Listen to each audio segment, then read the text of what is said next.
Hello and welcome back to my craft room. Well, this is a long overdue video because today I'm going to finally get around to having a go with this. It's a pyrography set that Johnny, the lovely Johnny of Just Johnny Creations, I will link to his channel in case you haven't already checked him out. So every so often Johnny and I send each other what we call an ooh box. So here was my latest one. And we send these boxes back and forth with mystery craft supplies in, and with a prompt to do a project. And I think we sent each other these boxes, I don't know, a month or more ago, and we haven't done the project yet. I don't think Johnny's done his either. So I sent him stuff to make wings for his fantastical creatures, and he sent me pyrography set. If we go to the desk, taking the other stuff out of the box now. I had these wooden bookmarks as well from I think I got them from Temu actually. So I thought if I get on well with this, I might be able to make some little Christmas treats or something with those. Here's the instructions that go with the pyrography kit, and there is also this little set of different nibs to use. So I think I'm going to change the nib to this fine one to start with before I heat the tool up. So what's this? Let's refresh myself of what he said. Oh, Annie, what's in the box this month? Find your inner fire starter and burn some things. Pyrography, writing with fire. There was a bigger piece of wood in the kit, but it wouldn't fit in a box. An old wooden chopping board would be fine, I guess. What I thought I could do is, if I can get the hang of it, I could use it to add designs to the pieces that I make on my mini lathe. It'd be really good for that, and I think I might find uses for it in miniature making as well. Oh, your prompt for this month is destructive forces. I completely forgot there was an actual prompt, and I've already got my idea for what I'm going to do, so I'm not going to completely fulfill the prompt, except in the burning things is destructive in itself, and I'm going to be burning into wood. So this is the piece of wood that came in the kit that Johnny sent me, and this is the design I'm going to do. I'm still working through Artifartober. I got lost along the way, but I just loved all the prompts so much that I still want to carry on and finish it. So in my own time, when I've got a spare couple of hours, I'm doing another prompt.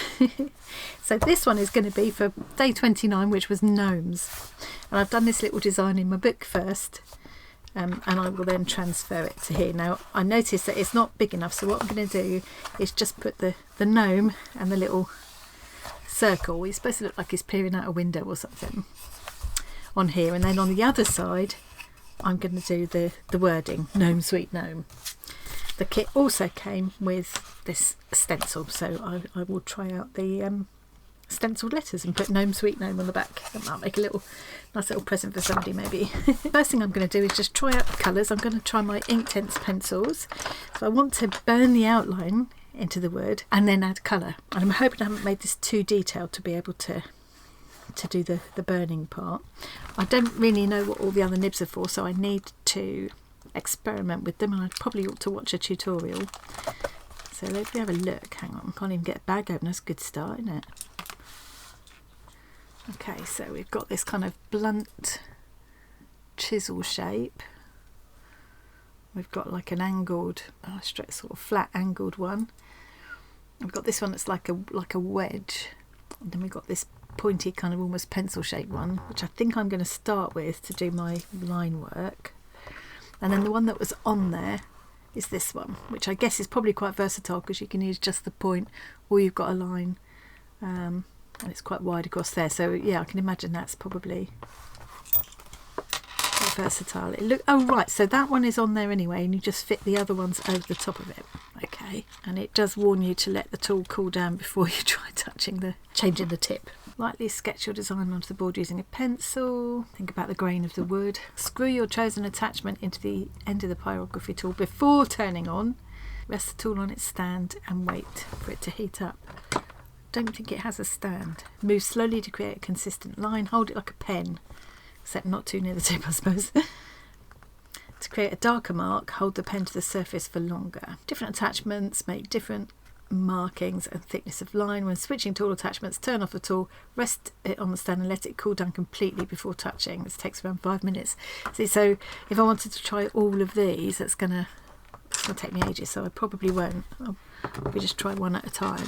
When you've completed your design by tracing over all of your pencil markings with the tool, remove any leftover pencil with an eraser, washboard, soap and water. And that's its pyrography tool and stand. It doesn't show anything there that looks like a stand to me, so I can only think that this must be an integral stand, because it does easily stand on that. It rests with, it keeps the hot end of your surface. So okay, so that's it in the way of instructions. So first thing I'm going to do is just add some colour to this, just to give me an idea of where I'm going with it. And I'm hoping I can use the Inktense pencils to colour. I'll try them out, try the colours out on here. When you activate the Inktense, they do tend to spread out if you're using them on fabric, and I think they might do the same with wood. But because I'm going to have the burnt in lines, I think those will make a border and stop them spreading. That's my hope. We'll find out, won't we? Right, I think I'm going to plug this in and get it heating up while I add some colour to these. Okay, well that was a bit of a palaver. I had to find an extension cord. I've got a little plug point next to me on the right, but I've got my PC and lights and camera plugged into that, and I'm kind of a bit worried about overloading the socket, especially with something that's going to heat up. So whew, that was quite palaver, but we're there now. Okay, leave that heating up. Love my Inktense pencils. I think it's because they kind of look a bit dull and unassuming when you put them on like this, and then when you activate them with water they just come to life. If you want to use them on fabric, if you try using aloe vera gel instead of water to activate them, it stops them spreading outside of the lines that you want to colour in. Okay, I'm going to speed this through and I'll see you when this is all done, and then hopefully by then my pyrography tool will be ready to go. Woo-hoo.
I think that will do for my quick sketch. I'm ready to transfer my image to the board now, and I've just realised I should have traced that off, shouldn't I, before I started painting it, because now I'm going to have to wait for it to dry. So while that's drying, I'm going to have a little go on one of these bookmarks as a practice. See how I get on.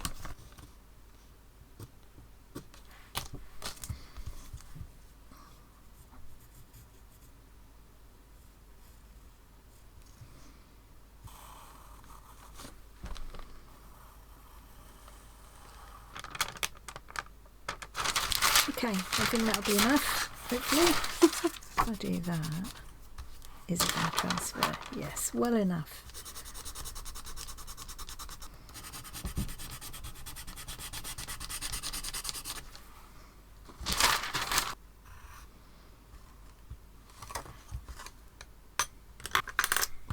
I think that'd be good enough. It's only an experiment at this stage. So, oh, this feels quite warm. It says hold like a pencil, but obviously I can't hold it by that part. It's all going to be hot. So I'm holding it like a pencil, but it's a really fat pencil. Oh no, I find that quite difficult to hold actually. I can't hold it like that. I won't have any control. Okay. Which be like I'm going in.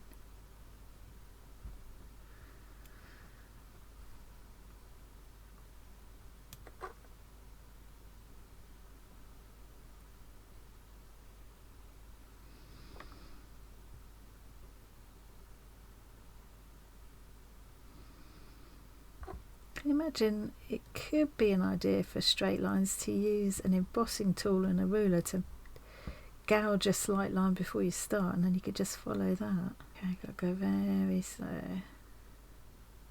Pooh, stinky. Going against the grain now.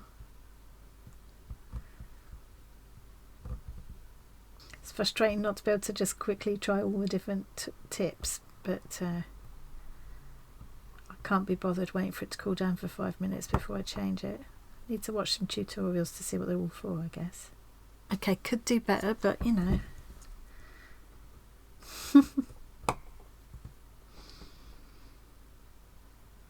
So I think maybe with the straight lines I will try just making a line first. It's quite satisfying to do. Let's just try making a few.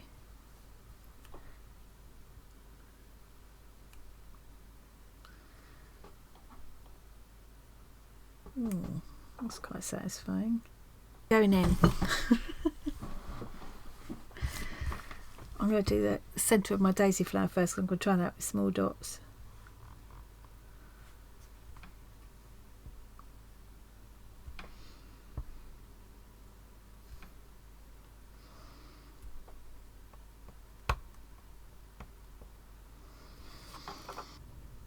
Maybe I've chosen the wrong nib for this, I don't know. Finding it very difficult to control. I don't think pyrography is going to be for me somehow. Right, I'm going to try plan B, kind of marking it out with a little embossing tool first, just to see if that helps me. It's quite hard even with that to not to kind of end up shooting off into the grain of the direction of the grain of the wood.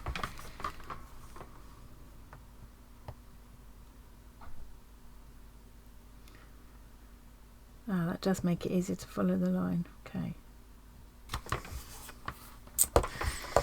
I'm really struggling to get a nice line, you can see.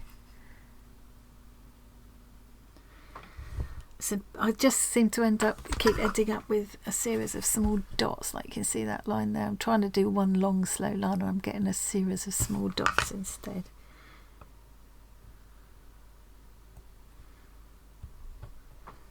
Okay, it definitely seemed to help to have that embossed line, so I'm going to go over all of this. Look, isn't that interesting how that's changed colour? Yeah, I'm going to try going over the whole design with this ball tool first. It's just got a little ball on the end to give a line for the embossing tool to follow, not embossing tool, pyrography tool to follow. You can see that's just kind of made a slight impression. The tool will find it easier to follow, or I will find it easier to follow, and then I need to go slowly.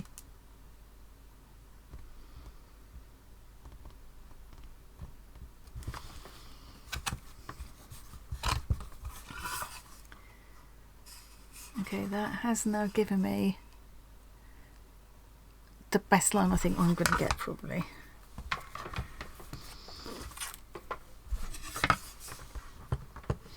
Okay, I am going to go around the whole image with my little ball tool, indent some lines and then follow around with this, and then I'll come back and show you how it's looking, because I think that would be definitely dull to watch me carry on just struggling with this. I'll see you in a mo. Okay, I think I've done as much as I'm going to with that. Don't think pyrography is going to be something I'm going to be doing a lot of. I found it quite hard work on my hands. I did discover that grabbing it by the hot end is not a good thing. I've given myself a little stripe across there, soaked it in loads of cold water straight away, just left it under a cold running tap for ages, so hopefully I've taken the worst of it out, but that's quite painful now, and that's one of my sewing fingers, so I'm a bit annoyed about that. I kind of struggled with it, but there are a few sort of handy things I discovered. So I quite enjoyed, it was easier to add definition by adding the little dots and dashes, which were easier because you just hold down, you can go in quite far if you press down. I do wonder now, going back to this wood now after that, I do wonder if this wood would have been, I might have one more go on a bookmark, because this wood is definitely behaving, it's easier than that wood. That's quite hard, I think, whatever it is, and if it's just something decorative, this would probably do, wouldn't it? So yeah, what I discovered is it's quite easy to add shading with dots, and the longer you hold it, the darker the dot gets, the darker and larger the dot gets. Also little dashes were quite fun, so you can do kind of quite light dashes, or make them quite dark.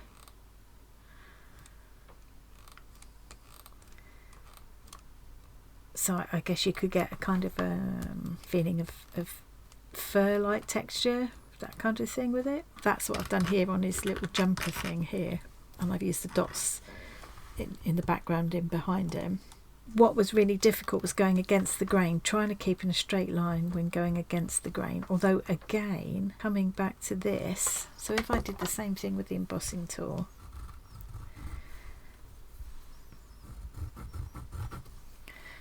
so that I'd made the, and that's going against the grain. Yeah, it suddenly is a lot easier. So then if I went along very slowly, ooh,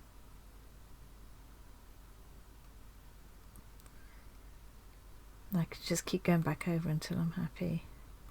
I found sometimes what I was doing was almost like sketching with it, kind of, so to get a curvy line here. I just kept doing this until the line darkened up. I know it's not the right way to do it, but it seemed to work for me. It says just to follow the line kind of steadily and slowly, but that's very difficult when it keeps trying to jump across the grain of the wood. So I might have another go now on a bookmark. If I do, I'll share some photos in the Facebook and Discord groups. Yeah, I don't think it's going to be something I'm going to be doing a massive amount of.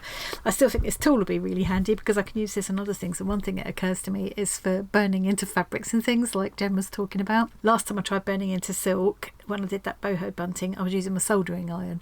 But I could use this instead of messing up the soldering iron, so it'll still be useful, but I don't think it's going to be something I'll be using a lot for this. I am quite looking forward to seeing how the colour goes on here. As I say, my hope is that it won't kind of bleed out into the grain of the wood because it's got the lines in between, but I don't know. Quite like the look of that.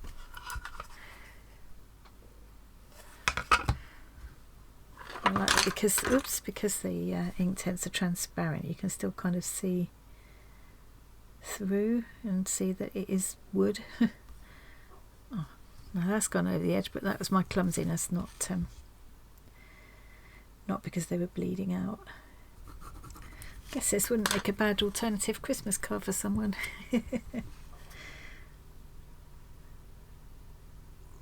As he's in kind of, in a way, Christmassy colours. That's not why I chose them actually, but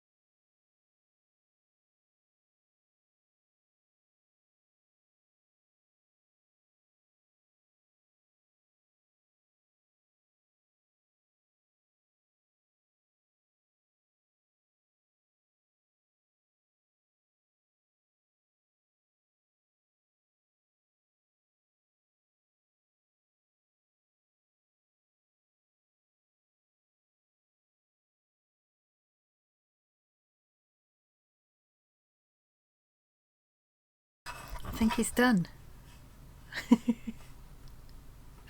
And I think that might make a quite fun little alternative Christmas card for somebody. There's somebody special. Yeah, so that's my adventure into pyrography. Now, it doesn't really even look like pyrography on camera, but you can kind of see it is, though, when you see it in real life. You can see the texture of the wood and things through it, which is quite nice, and you can see the lines. You can certainly smell that it's pyrography.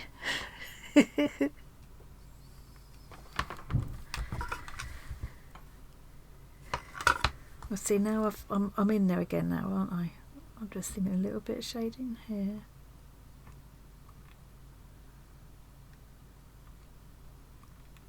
Doing the lines in the direction of the grain of the wood is easy. It's when you're going against the grain of the wood that it gets a bit more problematic.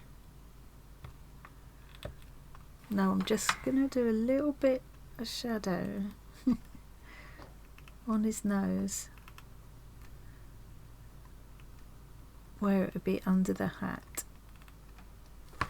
Okay, stop. See, it started to fall off my desk earlier on. That's when I burnt myself. It started to slip off and I just caught it like an idiot. It's getting sore again now. You can see I slightly caught it with that finger too. You can see the indentation, but it's this one that's sore. Like I say, probably not going to be one of my favourite new hobbies, pyrography, but I think that tool would be really useful, and it is always fun to try something new anyway, so I still enjoyed myself. So I hope you enjoyed watching as well. Thank you very much for joining me today, and I'll see you again really soon. Bye. Oh, and thanks to Johnny for the box. I will link to Johnny's channel, of course, so do go and check him out if you haven't already. Yeah, he does all sorts of fun things on there, and he's very entertaining to watch and listen to. Okay, I'm really going now.